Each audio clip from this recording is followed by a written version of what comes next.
Hello everyone, welcome to Dental Digest Plus. In previous lecture of dental wax, we learned about the classification and composition of dental wax. Today's lecture will be on properties of dental wax and we will also learn about the inlay wax. So before getting started, let me remind you that if you like my video, please hit the like button and don't forget to subscribe my channel. So let's get started. Properties of dental wax. In properties, first we will talk about the thermal properties. Melting point. We all know that whenever certain amount of heat is given to the wax, it converts into the liquid state and it begins to flow. So in case of a dental wax, melting point is the temperature at which wax converts into the liquid state and begins to flow. All the waxes used in dentistry are characterized by a well-defined melting point, but waxes have a melting range rather than a melting point. Because waxes may contain several types of molecules and each of these molecules has a range of molecular weights, so they have a melting ranges rather than a melting points. For example, paraffin wax has a melting range between 40 to 71 degrees centigrade and carnauba wax has a melting range between 84 to 91 degrees centigrade. Now let's talk about the coefficient of thermal expansion. Coefficient of thermal expansion is the fractional change in the size of the material per degree change into the temperature at constant pressure. Let me repeat this again. It is the fractional change in the size of the material per degree change into the temperature at constant pressure. So, whenever there is a certain degree of change in temperature, how much amount of change in the size of the material occurs is called the coefficient of thermal expansion. When a material is heated, it absorbs the extra energy, which can cause the atoms and molecules to vibrate with increased aptitude. As a result of that, the material will expand. So please note that waxes expand when there is increase in temperature and waxes contract when there is decrease in temperature. Please note that dental waxes have the greatest coefficient of thermal expansion than any other restorative material. Most often, linear thermal expansion is expressed as coefficient of thermal expansion.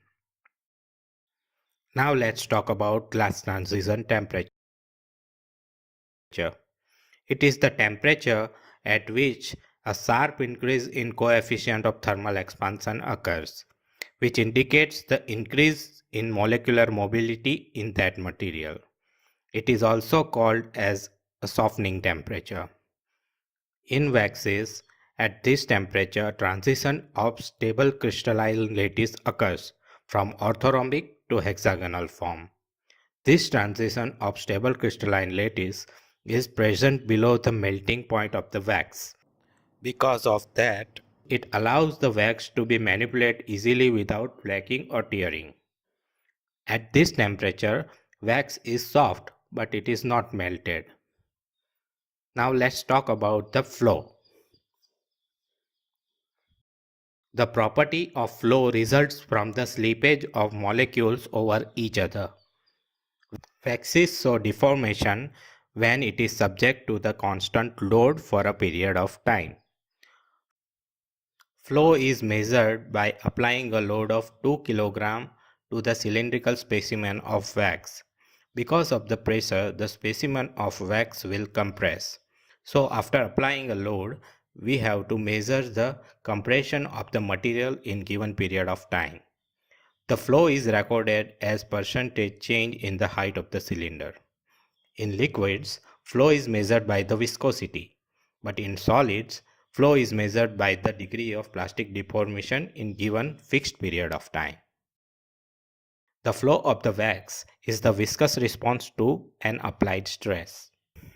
For example, in manually adapting hot wax to a particular shape, usually maximum flow is required while adaptation is being carried out. while minimum flow is desirable when the process is complete, which means flow is desirable when molding of wax is carried out, but it is undesirable when the impression or wax pattern is prepared.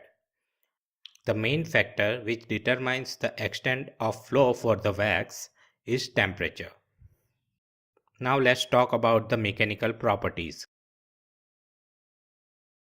Mechanical properties of wax like compressive strength, proportional limit and elastic modulus are low as compared to the other materials. This property strongly depends on the temperature. As the temperature decreases, the mechanical properties will improve. Brittleness and toughness are very important properties which the manufacturer can control up to some extent. For example, for denture waxes, toughness is required. As we all know, denture base made out of a dental wax must be removed from the cast without fracture into the wax pattern, even if there is an undercut present into the cast. For inlay waxes, brittleness is preferred because the wax will fracture rather than distort on removal from the undercut cavity. This will indicate to the dental surgeon that a modification of cavity or a shape is required. Now let's talk about the residual stresses. Residual stress is the stress remaining into the wax as a result of manipulation of wax, like during heating, cooling, bending and carving and during any other manipulation.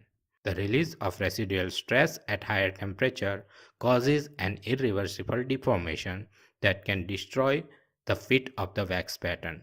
No matter what kind of method is used to prepare a wax pattern, residual stresses exist into the completed wax pattern. The residual stresses may be compressive or tensile in nature.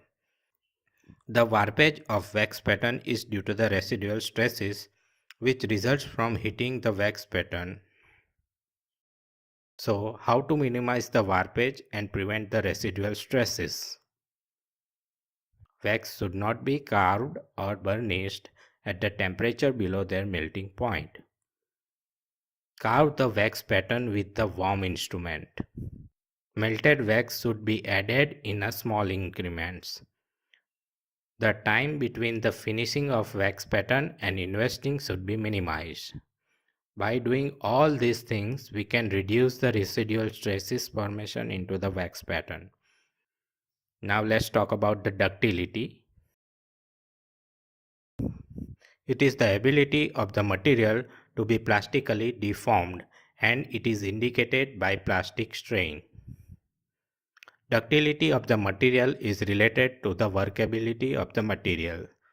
Ductility is related to the burnishing ability of the margin of the wax pattern. It increases as the temperature of the wax is increased. Ductility increases as the temperature of the wax is increased. As compared to the waxes with higher melting temperature, waxes with a lower melting temperature have a greater ductility. That's all for this video. We will cover different types of waxes like processing wax, pattern wax and impression wax into the next video. Thank you.